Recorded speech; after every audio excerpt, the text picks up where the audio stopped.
정치 맞수다 시작하겠습니다. 오늘은 장경태 더불어민주당 의원, 김종혁 전 국민의힘 최고위원과 함께하겠습니다. 어서 오세요. 안녕하세요. 안녕하세요. 안녕하세요. 오늘은 국민의힘 얘기부터 먼저 해볼까요? 이틀 앞으로 다가왔습니다. 전당대회 얘기인데요. 오늘부터 선거인단 투표, 국민 여론조사가 시작이 됐습니다. 어제 당대표 후보들의 마지막 TV 토론이 있었는데요. 먼저 들어보시겠습니다.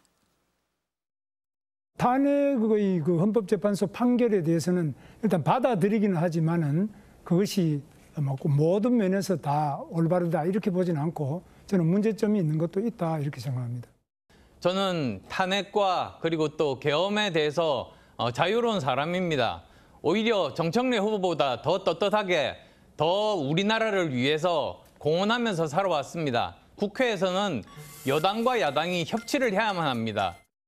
이재명 정권과 제대로 싸우지 않는 분들, 저는 그런 분들이 기득권이라고 생각을 합니다. 그래서 제가 당대표가 된다면 저는 일하지 않는 분들은 배지를 떼야 된다고 생각합니다. 제가 당대표가 되면은 당론이라는 이 제도를 없앨 겁니다. 우리 의원 개개인이 다 헌법기관입니다. 의원들의 자유투표를 최대한 보장해줘야 된다고 생각하고요. 네, 지금 들어보셨지만 여전히 탄핵 찬반의 틀에서 벗어나지 못하는 모습입니다. 조경태 후보가 당론 얘기를 하는데 탄핵 반대 당론을 어기고 왜 투표했냐? 이런 공방까지 오간 겁니다. 먼저 최고위원님 어떻게 보세요?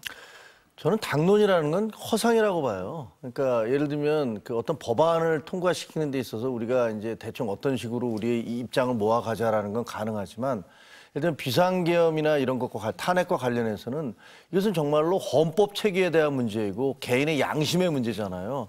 이거를 예를 들어서 내 양심에 반하는 것을 다수결에 의해서 너는 네 양심과 반할지 모르지만 이거 우리의 여러 사람의 뜻이니까 그렇게 가라고 얘기하는 것은 있을 수 없다라고 생각을 합니다. 그냥 일반 사안이 아니잖아요.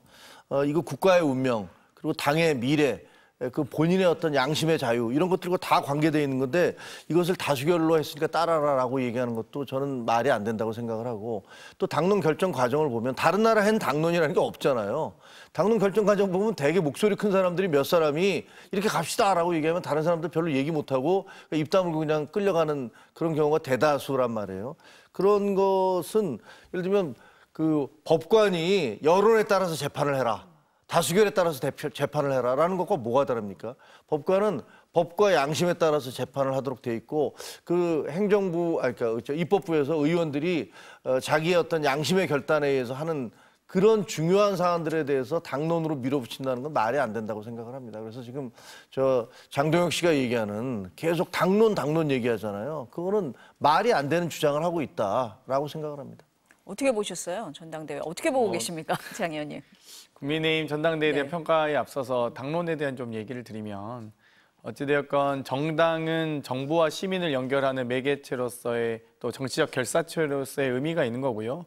입법부는 입법부대로 대의민주주의 요체로서의 어떤 여러 가지 국민을 대표해서 혹은 대신해서 어떤 의정활동을 해야 될 의무와 책임이 있습니다. 이런 부분에 대해서 정당이 어떤 당론을 채택해가는 과정은 매우 중요하고요. 그런 점을 반영해서 예를 들면 국회 입법부에서도 이 정책에 관한 투표는 기명으로 공개 투표를 하되 이 인사에 관해서는 무기명, 비공개 투표를 하곤 합니다. 어찌되건 정당이 당원들과 어떤 의원들의 어떤 고심들을 모아가서 정치적 결사체로서 당론을 채택하고 또 그런 부분들을 이행하는 과정은 저는 의미 있다고 보고요. 다만 이렇게 이 소위 정말 이 의총이나 여러 이 당론 채택 과정에서 본인들의 정치적 소신과 신념대로 치열하게 투쟁하고 또 논쟁할 수 있다고 봅니다.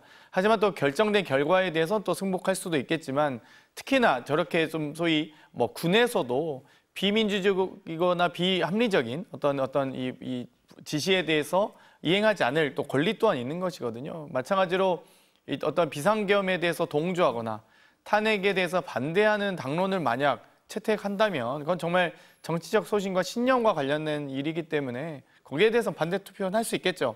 거기에 대해서 또 만약 그 해당 정당이 해당 의원에게 또 해당 당원에게 일정한 어떤 징계를 준다면 그것도 그 정당이 아마 책임져야 될 몫일 겁니다. 그렇기 때문에 여러 가지 어떤 사안이냐에 따라서 당론이 꼭 옳으냐 그르냐 이런 논쟁은 불필요한 논쟁이다. 오히려 지금 국민의힘의 내부 전당대회를 보면 과연 탄핵을 지금 그러니까 비상계엄을 다 반대한다고 하시는데 탄핵에 대해서는 또 찬성과 반대를 나눠지는 것 자체가 정말 희대의 논리를 구성하고 계시거든요. 그러면은 비상계엄을 했기 때문에 윤석열 대통령이 탄핵이 인용된 되게 대단히 아주 결정적 사유인데 그러면은 비상계엄은 반대하셨지만 탄핵에서 반대한다. 그러면 무슨 이유로 비상계엄을 하셨는지에 대한 논리적 설명도 안 될 뿐만 아니라 그렇게 따지면 비상계엄 하실 수 있었던 거죠. 뭐 비상계엄 한다고 해서 탄핵을 반대하는데 비상계엄 한 번 더 해도 되네요. 2차, 3차 비상계엄에 대해서도 동의한다는 주장이시거든요. 그러면 지금은 저희 이재명 정부가 대통령께서 뭐 그러실 리는 없겠지만 이재명 대통령께서 비상계엄 선포하신다고 하면 또 저희 국회가 이 비상계엄 해제 결의안에 결의를 하지 않는다고 하면 지금 비상계엄 지금 선포해도 되는 건가요? 대통령의 통치 권한이라고 한다면 지금 당장 이 국민의힘의 이 당사 압수수색을 거부하고 있는 이 국민의힘 소속 국회의원들을 끌어내서 비원 벙커 데려가도 되는 겁니까? 그러니까 이런 부분들은 본인들도 아마 주장하기 어려운 주장일 텐데 뭐 저희가 해제하겠어요? 체포동의안 와도 국민의힘 의원님들 줄줄이 소환하라고 하겠죠, 사실. 그러니까 저렇게 앞뒤도 안 맞는 말을 해주셔서 참 아마 김문수 후보 또는 참 제가 장동혁 의원님도 같이 법사위에서 하면서 참 작년에 좀 약간의 그래도 상식이 있는 분이었는데 올해 좀 너무 많이 변하셔서 당황스러운데요. 어찌됐건 국민의힘의 미래가 참 암담하다 이런 생각이 듭니다. 미국 같은 경우는요, 네. 대통령이 어떤 법안을 통과시키려면 그 의원들을 다 개별적으로 만나요. 자기 당 의원들뿐만이 아니라 다른 당 의원들까지도. 그래서 그 의원들이 이것은 뭐 논리적으로 합당하다라고 싶으면 이게 당을 떠나서 찬성하기도 하고 반대하기도 하거든요. 이게 당론이라는 이름으로 이렇게 강제를 하면서 더구나 이제 그 양심의 자유에 해당하는 문제까지 밀어붙이는 것은 이것은 우리나라에만 있는 제도지 다른 나라에 이런 게 어디 있습니까? 이런 식의 말이 안 되는 것들을 이런 강제와 폭력적인 그러고 소수에 의해서 마음대로 조정될 수 있는 이런 것이 당론이었으니까 그때 당시에 탄핵 반대가 당론이었다라고 얘기하는 것도 저는 좀 코웃음밖에 안 나와요. 제가 조금만 정정하면요. 당론이라는 제도가 우리나라밖에 없다고 하셔서 유럽의 정당에서 당론 채택을 하고 있고요. 그건 대통령제가 아니죠. 그러니까 물론 이제 그렇긴 하지만 이제 의원내각제 국가뿐만 아니라 대통령제 이원집정부제에서도 당론 채택 과정은 있습니다. 그래서 약간 우리 한국도 뭐 대통령제냐 뭐 의원내각제를 가미한 뭐 대통령제냐 여러 가지 논쟁이 있기 때문에 거기에 대한 제도적 논쟁까지 들어가지 않겠고요. 우리나라만 있는 제도다라는 점에 대해서 좀 정정하고 싶습니다. 저희가 사실 당론 제도를 가지고 얘기를 그랬던 건 아니고 최고위원님 말씀하신 것처럼 탄핵 반대를 당론으로 정하는 게 맞느냐 지금 그런 얘기잖아요. 그런데 그 얘기가 지금 전당대회까지도 이어지고 있다는 게 국민의힘의 지금 현실이다. 뭐 이런 말씀을 드리고 있는 겁니다. 과거에 대한 얘기. 네, 과거에 지금 매여 있는 그런 상황이에요. 그런데 과반 득표를 못하면 이제 결선으로 가는데 지금 탄핵에 반대했던 요새 김앤장이라고 하더라고요. 김문수 장동혁 후보가 결선에 갈 거다 뭐 이런 얘기가 많이 나오는데 그렇습니까? 그거는 뭐 유권자들의 그러니까 우리 당원들의 선택이니까 오늘부터 투표가 시작됐어요. 네. 저도 아침에 투표를 했는데 이게 그 모바일로 하니까 사람들의 얼굴이 쭉 나오고 이 중에서 찍어라 뭐 이렇게 나오고 있어요. 그러니까 아침에 제가 듣기에는 뭐 시작한 지 얼마 안 되는데 한 15% 정도 투표를 했다고 그러는데 지금은 얼마나 되는지 모르겠어요. 더 많이 늘어났겠죠. 그러니까 투표율이 얼마가 될지도 굉장히 중요하고 그다음에 지금 보면 이제 우리 당이 전체적으로 왜 우리 대통령과 2번씩이나 탄핵이 돼야 돼라고 생각하는 사람들이 많은 게 사실이에요. 그런 분들이 많고 그렇지 않은 분들은 한 30% 정도 되는 것 같은데 6대3 정도 되는 것 같아요. 근데 4명이 나왔으니까 이른바 탄핵이 안 돼라고 주장하는 분들이 한 60%의 지지를 받고 있는 거고 그 반대쪽에 한 30% 지지를 받고 있는 것 같아요. 그러면 4명이니까 나누면은 결국은 여기 30대 30이 되는 거고 여기 15대 15가 되는 거니까 탄핵이 안 된다라고 주장하는 사람 두 분이 올라갈 가능성이 확률적으로는 여론조사상으로는 높은 거죠.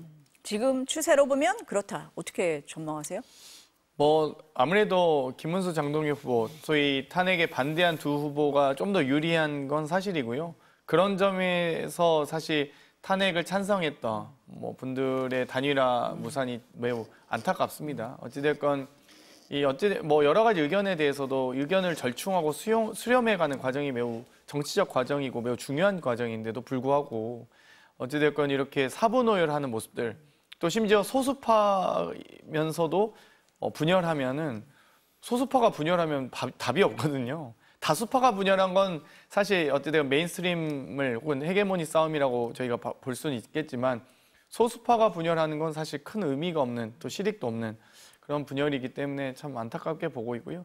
어찌되건 과반 득표자가 없어서 1, 2가 된다면 그럼 과연 사실상 이제 저 다음 결선 투표 가는 것도 좀 문제가 있는 게 아니 계엄에 대해서 그러니까 뭐 탄핵에 대해서 이 반대하는 두 분이 전혀 저는 논리적인 주장의 차이가 없거든요.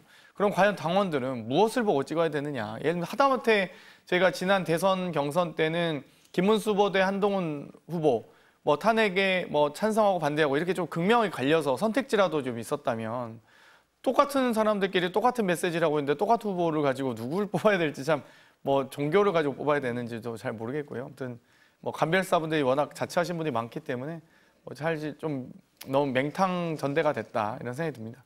지금 장 의원님 말씀을 하실 때 탄핵에 찬성했던 그 조경태 안철수 후보의 단일화가 안 된 점을 말씀을 하시는 것 같아요. 왜 안 됐다고 보세요? 합쳐도 될까 말까 뭐 이렇게 얘기하시는 분들도 많았거든요.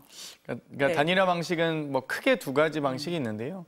경쟁력 조사를 통해서 하는 방식, 그러니까 서로가 더 잘났다고 생각하면 경쟁력 조사를 해야 되고요.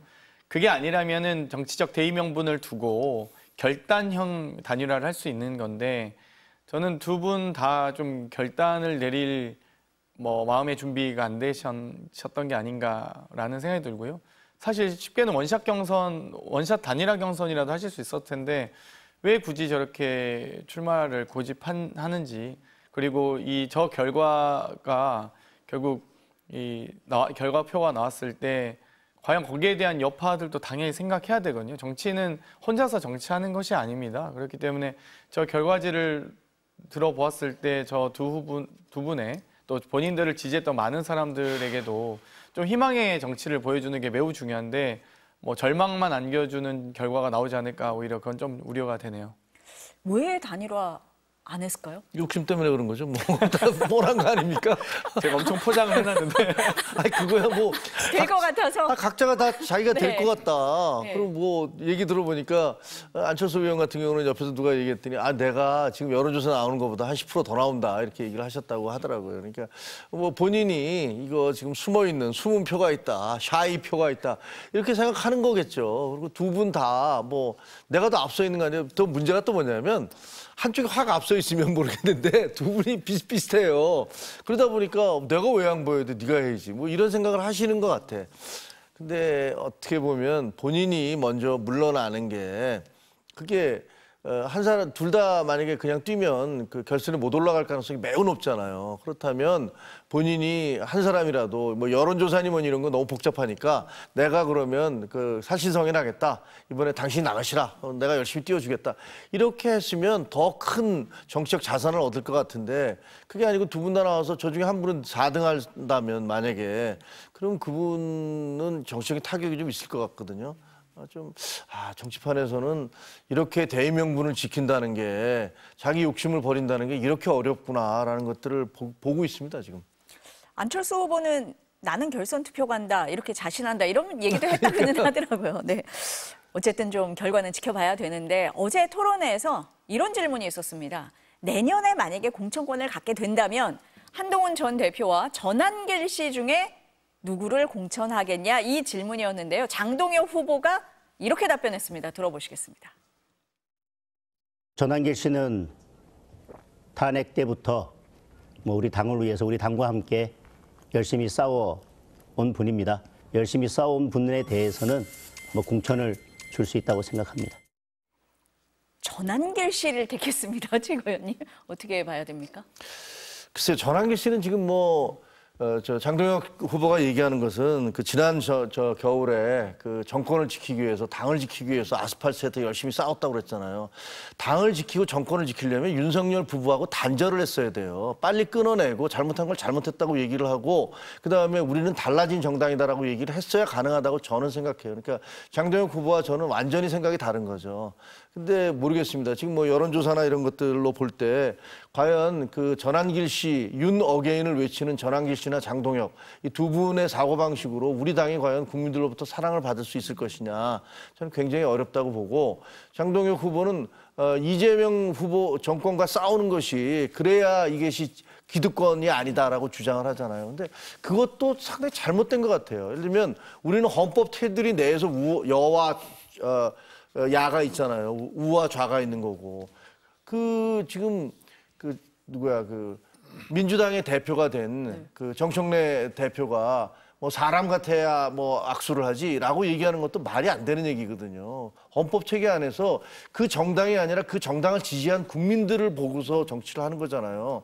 근데 마찬가지로 지금 장동혁 후보도 이재명 정권을 아예 인정하지 않겠다라는 식으로 가고 있잖아요. 그거는 과거에 윤석열 정권은 전부 다 인정하지 않겠다 처음부터라고 얘기한 민주당하고 똑같은 거예요. 그러니까 이렇게 가는 것은 대한민국 정치를 완전히 자꾸만 뒤로 끌어내는 거고 사람들을 길거리로만 아스팔트로만 끄집어내는 극우적 사고방식이죠. 그러니까 대한민국이 제대로 되려면 극우적 사고방식과 극좌적 태도가 모두 사라져야 된다라고 저는 생각을 합니다. 전한길 씨가 전에 장동혁 후보 지지한다고 했다가 또 김문수 후보를 만나서는 둘 다 좋은 사람이다 이렇게 얘기를 했는데 어제 장동혁 후보가 이 얘기하고 나서는 다시 장동혁 후보 지지한다고 했대요. 장 의원님이 앞서서 아니 김문수 후보, 장동혁 후보 비슷비슷한데 누굴 찍나 그랬는데 그것 때문에 이렇게 골랐을까요? 일단은 네. 저희가 방금 이제 우리 김정일 최고께서 윤석열 정권을 민주당이 인정하지 않았다 처음부터 얘기하셔서 조금 그 부분을 정정하고 싶은데요. 네. 저희는 여러 반대에도 불구하고 2022년도 2차 추경 당시에 59조에 달하는 세수 펑크가 예상됐음에도 불구하고 59조가 사실 뭐 세수 펑크는 아니었습니다만 어쨌든 2차 추경안으로 재난지원금 지급하자고 했을 때 저희가 국회 본회의에서 저희가 가결시켜 드렸고요. 한덕수 국무총리에 대한 여러 인사검증 과정에서 문제점이 있었음에도 불구하고 국무총리 임명 동의안에 다 표결했습니다. 그 부분은 저희도 충분히 윤석열 정권 출범에 대해서 협조했다는 점 다시 한번 말씀드리겠고요. 사실 전한길 씨 얘기를 들어보면, 그러니까 지금 질문의 중심은 한동훈과 전한길 중에 누구를 공천하겠냐는 질문이었어요. 근데 사실 장동혁 의원님 사실 법사위에서 보면서 저 정도 분은 아니셨는데 저렇게 아마추어 같은 얘기를 하시는 건 물론 이제 전당대회 중에 지지층에게 호소할 수 있겠지만 만약에 당대표가 되셔서 공천을 논의한다면 당연히 이 외연 확장을 위해서 한동훈 대표를 공천하는 게 맞죠. 만약 진짜 당대표라고 하면. 그런데 전한길 씨가 고생하는 것대로 하고 집회에서 고생했다고 해서 공천까지 주는 경우는 없거든요. 그렇기 때문에 물론 그건 다른 의미로 공직 후보자 검증 시스템을 통해서 하는 것이지 집회 나가서 열심히 강경 발언 쏟아내면 다 공천 주면 국회가 다 아수라장 되겠죠. 그러니까 그렇지는 않고요. 그러니까 오히려 외연을 확장하고 상징성을 선점하기 위해서 인재도 영입하고 뭐 연대와 통합을 하는 과정들이 있는데 그런 것들을 깡그리 무시한 발언, 정말 아마추어 같은 발언이라서 저도 좀 놀라기도 하고요. 어찌되건 지지층을 호소하기 위해서 전한길을 공천하겠다고 말했다 할지라도 저희 입장에서는 뭐 감사합니다. 전한길 후보가 총선을 나오든 단체장을 나오든 그 지역은 저 압도적으로 이길 거라고 제가 장담하겠습니다. 제가 꼭 부탁드리는데 제가 지역구 동대문구거든요. 동대문구청장 공천해 주셔도 감사하고요. 뭐 서울시장 공천해 주셔도 감사합니다. 정말 꼭 한번 해보십시오. 장동혁 우리 당대표가 되시면 전한길 씨 공천 어디다 하실지 모르겠는데요. 뭐 보궐선거 계양을이든 아산이든 뭐 국회의원 보궐선거든 꼭 공천해 주시길 간절하게 제가 부탁드리겠습니다. 그 정도로 아니 너무 환영이죠. 전한길 씨 공천 환영입니다. 이런 답을 할 수 있나 이렇게 생각을 하신 것 같습니다. 특검 수사로 넘어가야 될 것 같습니다. 김건희 씨의 얘기를 좀 해보겠습니다. 지금 특검에서 16개 의혹에 대해서 수사를 하고 있는데 그거 외에도 의혹이 계속 나오고 있습니다. 어제 MBC 단독 보도 중에 하나인데 스스로를 아무것도 아닌 사람이 이렇게 얘기를 해왔잖아요. 그런데 당시 그 측근이었던 김승희 전 의전비서관 자녀의 학폭 무마에 개입했다. 이런 의혹이 제기가 됐습니다. 당시에 학폭의 심사를 앞두고 김건희 씨가 장상윤 교육부 차관과 통화한 사실도 확인이 됐습니다. 그래서 결국 학폭은 무마가 됐고 장상윤 차관이 2달 뒤에 대통령실 사회수석이 됩니다. 공직자도 아닌 영무인입니다. 어떻게 보십니까? 지금 김건희 씨와 관련된 여러 의혹들이 일단 특검법에 있는 혐의만 16가지고요. 지금 뭐 방금 우리 교육부 차관과 김승희 씨 자녀 학폭 의혹은 워낙 저희 그때 당시에도 좀 문제가 있었기 때문에 여러 논란이 있었던 거고요. 거기에 대한 지적은 있었는데 사실 지금 삼부토건 이윤기 부회장에 대한 지금 체포 요구라든지 또 여러 서희건설과 관련된 지금 의혹들 그리고 소위 조찬 기도회에 소속된 많은 건설회사 회장들이 지금 이런 여러 가지 혐의에 지금 지금 혐의와 연루가 되어 있는 것으로 지금 조사가 되고 있고요. 또 집사 게이트를 비롯해서 뭐 심지어 오빠의 장모 집에까지 가품 보석을 숨길 정도로 여러 가지 지금 혐의들이 더 추가로 드러나고 있습니다. 그래서 지금 김건희 씨와 관련된 혐의는 아무것도 아닌 사람이 했던 혐의로는 상상을 초월한 것들이 너무 많기 때문에 이런 부분에 대해서는 지금 수사가 전방위적으로 사실상 16개 혐의를 현재 수사기관이 정하고 있는 90일 이내에 할 수 없을 정도로 너무 많은 혐의가 드러나고 있습니다. 그래서 많은 또 의혹들이 새롭게 제기되고 있는 상황이기 때문에 제가 보니 김건희 씨가 계속 지금 뭐 윤석열 씨는 소위 출석 거부를 하고 있는 상황이고요. 강제 구인마저도 거부하고 있고 김건희 씨는 계속 진술을 거부하고 있기 때문에 사실상 두 사람 모두 이 시간 끌기 식이거든요. 특검이 갖고 있는 한계를 여실히 지금 이용하고 있는 것이기 때문에 저희도 거기에 대한 대응 방안을 많이 마련하고 있습니다. 그래서 시간 끌기만으로는 본인들의 범죄 혐의를 감출 수도 없고 오히려 본인들과 연루되어 있는 많은 사람들이 지금 더 전방위적으로 수사받을 수밖에 없는 과정이다라는 말씀을 드릴 수밖에 없을 것 같습니다. 이 의혹은 어떻게 보세요? 저희 어디까지 인간관계가 있는지는 잘 모르겠어요. 근데 장상윤 그때 교육부 차관이 그 이후에 뭐 쉽게 얘기하면 여사의 민원을 해결해 준 다음에 그 대통령실 사회수석으로 갔다라는 거잖아요, 핵심은. 근데 그때 당시에 의정 갈등이 굉장히 심각할 때예요. 근데 그 영종동과 어디선가 당에서 그 당사자들을, 용산에 있는 당사자들을 불러서 같이 토론을 한 적이 있어요. 왜냐면 그때 한동훈 대표가 이거는 빨리 해결해야 된다, 우리가 중단해야 된다라고 대통령한테 계속 요구하고 있을 때니까.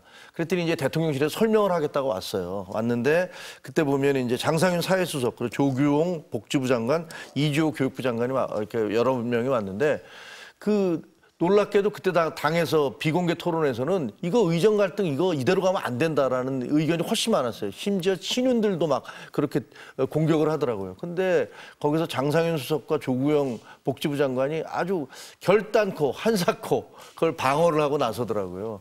그래서 저는 조구영 장관은 그럴 수도 있지만 장상윤 사회수석은 왜 저러지? 라는 생각을 했던 적이 있거든요. 근데 이번 이게 보도를 보면서 이 사람들이 쉽게 얘기하면 이게 김건희의 사람이었나? 그래서 그렇게 길을 쓰고 막았나라는 생각이 뭐 그런 소회가 들고요. 사실 김건희 여사가 여기저기 공천에 개입했을 뿐만 아니라 인사에도 개입하고 있다는 소문은 다 아시잖아요. 굉장히 많이 떠돌았잖아요.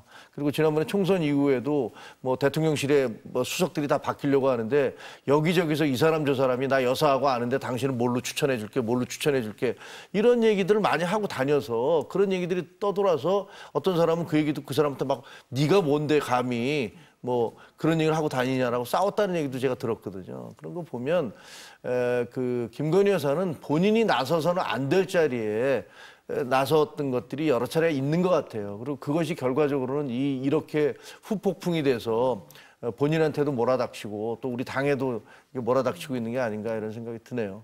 안타깝습니다. 의혹이 하나가 나오면 또 나오고 뭐 그런 상황이 되는 것 같습니다. 앞서서 장 의원님 무슨 말씀을 하셨냐면 김건희 씨가 2번 조사에서는 진술 거부권을 행사를 했어요. 당초 오늘 나와야 되는데 아파서 못 나오겠다라고 해서 내일로 미뤄졌습니다. 지금 이런 상황이에요. 그것을 지금 시간 끌기다 이렇게 말씀을 하시면서 우리도 특단의 대책을 마련하고 있다라고 말씀을 하셨는데 그게 혹시 뭐 특검 기한 연장 이런 것도 염두에 두고 계시는 걸까요? 뭐 그건 가장 기본적인 고려이고요. 뭐 다양한 뭐 고려까지도 저희는 하고 있습니다. 다양한 고려가 뭘 말씀하시는 거예요? 아직 근데 특검 지금 수사 기간이 절반 정도 지났기 때문에 저희가 특검 기간 연장까지 아직 언급하기에는 수사를 좀 더 지켜볼 생각이고요.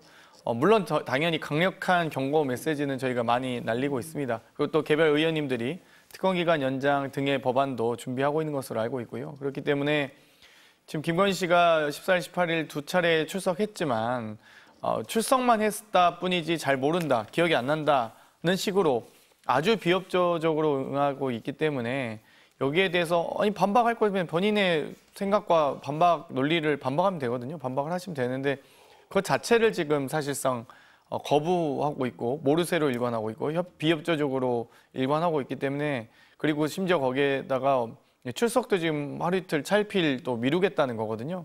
거기에 대해서 저희가 결코 협조할 생각이 없고요. 실제 지금 특검 기본 기간이 90일이고요. 실제 대한민국 여권으로 이 외국에 이 소위 해외 도피하는 사례들 또 지금 저희가 있는 것으로 보여집니다. 그렇기 때문에 90일간은 해외 체류가 가능한 국가들이 꽤 있기 때문에 이 정말 이 특검의 수사 기간이 종료된 이후에 귀국할 것으로 예상되는 사람들도 있거든요. 지금 출국 금지를 저희가 몇 명 내려달라고 하는 분들도 어찌되건 혐의가 있어야 출국 금지가 되는데 아직 혐의를 특정하지 못한 분들 혹은 그 전에 바로 출국하신 분들이 계시기 때문에 이런 부분들까지도 여권 만료가 돼서 바로 그러니까 귀국을 하셔야 되는 분들이 포함될 수 있도록 저희도 여러 가지 고려를 하고 있다는 말씀 강력하게 드리고요. 시간 끌기로 절대 특검 수사를 피할 길은 없을 겁니다. 시간 끌기는 안 된다. 어떤 전략이라고 보세요, 지금? 그러니까 두 가지인데 하나는 네, 실제로 건강에 안 좋을 가능성이 있죠. 왜냐하면 이제 뭐 영부인을 하다가 지금 그 구치소에 가서 있으니까 그리고 이분이 뭐 다 알다시피 낮과 밤은 바꾼다 그러잖아요. 낮에는 주로 자고 밤에 깨서 뭐 산책도 하고 그다음에 문자도 주고받고 뭐 새벽 2시에 3시에 막 하는 거 뭐 다 알려진 얘기 아니에요. 그러니까 그런 낮과 밤 상황이 바꿔서 지내다가 여기서 지금 낮에 출석해서 하루 종일 앉아서 그 조사받고 그러면 건강에 안 좋아질 수도 있어요. 그러니까 실제로 건강에 안 좋았을 가능성이 하나가 있는 거고 그다음에 두 번째는 그게 무슨 뭐 전략적으로 그러니까 연장에 대해서 얘기하시니까 거기에 대해서 저는 좀 생각이 다른데 아니 지금 모든 재판도 묵비권은 피의자의 권리예요. 그러니까 출석을 해서 묵비권 행사할 수 있는 거거든요. 조국 그 전 대표 같은 경우도 다 묵비권 했잖아요. 경찰, 검찰, 법원에서 다 묵비권하고 자기 권리 얘기하면서 진술을 안 했어요. 근데 그럼에도 불구하고 재판을 6개월 이내에 1심에서 끝내라, 2심 3개월 해라, 3개월 해라 라고 기간을 다 정해놓고 있어요. 그러면 뭐 재판 기간도 예를 들어서 묵비권을 행사했으니까 이거는 앞으로 구속기간 연장, 구속기간을 6개월 내에 풀어주는 게 아니라 뭐 1년 지나도 된다, 2년 지나도 된다 이렇게 할 수는 없잖아요.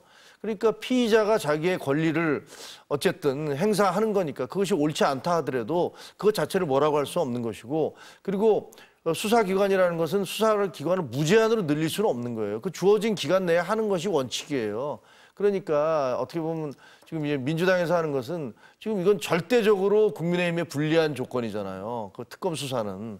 그러니까 이런 것을 시간을 계속 끌어서 국민의힘은 못된 집단이다라는 것들을 정치적으로 홍보하기 위한 그런 정치적인 의도가 있는 것 같아요. 근데 이재명 대통령이 성공한 대통령이 되겠다면 그러면 국정을 이끌어가야 되지 이런 식으로 그 특검 정치를 해서는 그거는 제가 보기에는 별로 크게 도움이 되지 않는다라고 저는 당연히 국민의힘의 전직 지도부의 입장에서는 그렇게 비판할 수밖에 없습니다. 짧게만 반박드리면 특검 기간 90일이 뭐 수사 기간을 무작정 늘릴 수 없다고 하시지만 수사 기간을 무작정 늘린 정권이 윤석열 정권이었습니다. 90일 수사가 무섭다고 하시지만 이재명 대통령에 대한 수사뿐만 아니라 민주당 인사들에 대한 수사 2년 반 혹은 검찰총장까지 포함하면 900일을 넘게 했습니다.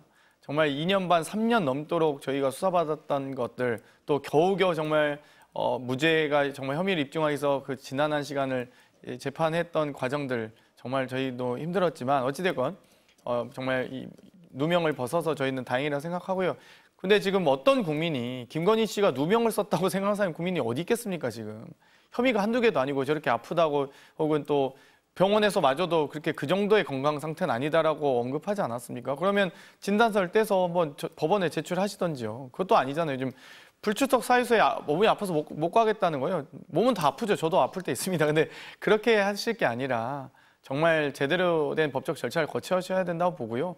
어찌됐건 주변인들과에 대한 수사 대단히 많이 확대될 가능성이 매우 높다는 점 강력하게 경고하고 싶습니다. 시간을 끌어서 해결될 일은 아니다. 이런 말씀이십니다. 한덕수 전 총리 얘기 좀 해볼게요. 오늘 새벽까지 16시간 넘게 특검 조사를 받았습니다. 그런데 특검이 모레 오전 9시 30분에 나오라고 다시 통보를 했습니다. 세 번째 소환 통보인데 특검이 뭐라고 얘기를 했냐면 특검 출범 후 많은 증거가 수집됐기 때문에 상황이 많이 달라졌다. 이렇게 얘기를 했습니다. 구속영장 청구 수순으로 간다. 이렇게 봐도 됩니까? 사실 이제 한덕수 국무총리가 그동안 국회 본회의에서나 혹은 또 여러 국정 내란 조사 국조특위 이런 쪽에서 얘기할 때 또 최상목 전 대행도 마찬가지였습니다. 해당 계엄 관련된 문건을 본 적도 없고 자기는 가서 알았다라는 것이었거든요. 그런데 지금 이 여러 CCTV에 공개된 바에 따르면 여러 문건을 들고 다니면서 이 당시 이상민 행안부 장관과 여러 가지 문건 관련해 상의를 했다고 하고요. 또 추경호 원내대표에게 그리고 적극적으로 가담하지 않았다고 하지만 그 당시 12월 4일 공안시에 예정되었던 본회의를 이 추경호 원내대표가 저희 민주당의 연락과 또 의장의 연락을 해서 본회의 연기 요청을 합니다.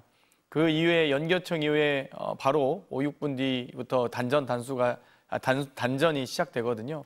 만약 30분을 연기했다면 저는 본회의 표결도 어려웠을 거라고 예상이 되는데 거기에 대해서 추경호 원내대표와 통화해서 본회의 개회 시각을 지연시켜달라는 요청을 한 혐의 등이 지금 밝혀지고 있고요. 또 한예종에 대한 폐쇄 명령 등도 지금 밝혀지고 있습니다. 그렇기 때문에 그동안에 지금 이 검찰의 진술 또는 이 본회의 긴급 현안 질의에서의 얘기들은 자기는 계엄 몰랐고 계엄에 대해서 그 이후에도 해제하기 위해서 노력했다고 했는데 계엄에 사실상 관여했고 계엄을 성립하기 위해서 적극적으로 국무회의에 가담했고 사전 모의 또는 상의를 했고 그 이후에 계엄 해제를 방해하기 위한 시도까지 했다는 것은 저는 앞으로 구속 이상의 큰 내란 공범으로서의 혐의가 입증되는 과정이기 때문에 그전에 있던 진술과 공개된 답변을 완전히 전면으로 뒤집는 답변과 증거가 나온 것이거든요. 그렇기 때문에 거기에 대해서는 구속 수순 정도가 아니라고 봅니다. 내란에 적극 가담했기 때문에 그에 따른 처벌까지 받을 거다. 그 이후를 말씀하시는 것 같습니다. 어떻게 보세요? 저기서 핵심은 임시국무회의의 성격인 것 같아요. 그러니까 지금까지 그 한덕수 총리가 국회에 나와서 한 얘기 그리고 헌법재판소에 와서 한 얘기는 대통령이 그냥 펄펄 뛰니까 그래서 시간을 끌기 위해서 이러면 안 되십니다. 임시국무회의를 하여튼 국무회의를 거쳐야 됩니다. 그러니까 대통령을 막기 위해서 국무회의가 소집이 필요하다라고 얘기했다는 것이 기존의 주장이었어요. 근데 지금 특검이 보고 있는 건 그 반대의 거를 보고 있는 것 같아요. 당신 말이야, 그 국무회의의 계엄에다가 정당성을 부여하기 위해서, 절차적 정당성을 부여하기 위해서 임시국무회의를 소집한 거지, 라고 똑같은 사안을 전혀 다르게 보고 있는 거예요. 그리고 그거 배경이 된 것은 그 이전에 한덕수 총리가 나는 포고문도 본 적이 없고, 아무것도 몰랐는데 나중에 뒷주머니에서 뭔가 발견됐더라. 내가 보니까. 이렇게 주장했는데 CCTV를 보니까 포고문을 같이 이상민 장관하고 검토하고 얘기하고 그 김용현 장관하고 했다나 이런 게 있다는 거 아니에요. 그러니까 그거를 보면 당신의 얘기는 다 틀렸어. 그 이전에 했던 얘기는 거짓말이야. 그러니까 당신이 국무회의를 소집한 것은 대통령에게 그 비상계엄의 정당성을 부여하기 위한 것이었고 그 자리에서도 이미 포고문이나 이런 것들을 다 봤어. 이렇게 보고 있는 것 같아요. 양쪽의 주장이 완전히 갈리고 있는 것 같아요. 그래서 이거는 결국은 증거가 얼마나 확보가 되느냐. 그리고 재판부가 영장 아마 저는 구속영장은 당연히 들어갈 거라고 봐요. 그러면 거기서 영장 실질 심사할 때 어느 쪽에 손을 들어주느냐에 따라서 이거는 판결이 날 거다 이렇게 봅니다. 일단 적극 가담한 정황을 특검은 좀 보고 있는 것 같다. 그렇죠. 이런 말씀이시네요. 또 하나. 어제 그제 가장 많이 나왔던 얘기가 한국은행 관본권 띠지와 스티커가 없어졌다 이런 얘기잖아요. 특검에서 건진법사 전성배 씨에게 구속영장을 청구하기도 했는데 전시집에서 가져온 한국은행 관본권에 띠지하고 스티커가 있는데 그걸 돈 세던 직원이 실수로 잃어버렸다. 근데 검찰은 감찰도 안 했다. 이겁니다. 그래서 법무부에서 감찰 지시가 내려갔잖아요. 이 사안은 어떻게 보세요? 정말 있을 수도 없고 있어서도 안 되는데요. 이 띠지와 스티커의 의미는요. 해당 그 관본권을 이 방출한 날짜와 해당 직원 또 사용 장비까지 다 명시가 되어 있는 아주 어떤 여러 가지 이 관본권 유출 혐의에 입증할 수 있는 결정적 증거와 단서를 인멸한 것입니다. 그리고 남부지검이 했다고 하는데요. 그럼 해당 물품을 압수했는데 그리고 그 집회만뿐만 아니라 그 띠지와 스티커는 모든 수사의 기본이자 목적인데 또 결정적 증거인데 그걸 해당 직원이 실수로 잃어버리고 나서 고무줄로 돈을 묶어놨다? 그러니까 이것 자체가 정말 남부지검장을 포함해서 제가 보기엔 이 사안도 몇 명 검사들 몇 명 옷 벗어야 될 상황인 것 같아요. 이건 제가 보면 검사 징계에 들어가야 됩니다. 이 정도 사안이면. 그러니까 저희가 증거인멸의 우려로 구속까지 하잖아요. 근데 심지어 검찰이 이 결정적 단서를 증거를 인멸했다? 그러면 이 정도로 끝나서는 안 되죠. 그 검사는 징역 가야죠, 사실. 그 정도 사안이기 때문에 저는 이 부분은 정말 부디 어찌되건 지금 법무부가 즉각 감찰 지시를 하셨다고 하니까요. 여기에 대해서는 있을 수 없는 일이 일어났고 거기에 대해서는 검찰이 아주 이 관본권이 사실 어디서 나왔겠습니까? 이거는 정말 건진법사가 한국은행이랑 직접 거래하는 은행장도 아니고요. 정말 은행장도 못 갖고 있는데. 그래서 이런 부분은 정말 있을 수 없는 일이고 저는 남부지검장을 비롯한 해당 검사들, 수사관까지도 다 징계받을 제가 보기엔 아무튼 뭐 그런 사안이다 봅니다. 그러니까 개인 집에 한국은행 관본권이 있다는 것도 우리가 놀랐는데 그 띠지와 스티커가 없어졌다, 잃어버렸다. 사실 좀 납득은 안 됩니다. 어떻게? 납득은 안 되죠. 네. 사실상의 증거인멸이라고 의심할 만한 거죠. 그러니까 여기서 그 문제는 이게 그 실수냐 고의냐 그 두 가지잖아요. 근데 실수라기 보기에는 아니 어떻게 수사관이 관본권 이게 돈이 있으면요 그 돈은 증거가 아니잖아요. 그 거기 붙어 있는 띠지하고 스티커가 증거물이잖아요.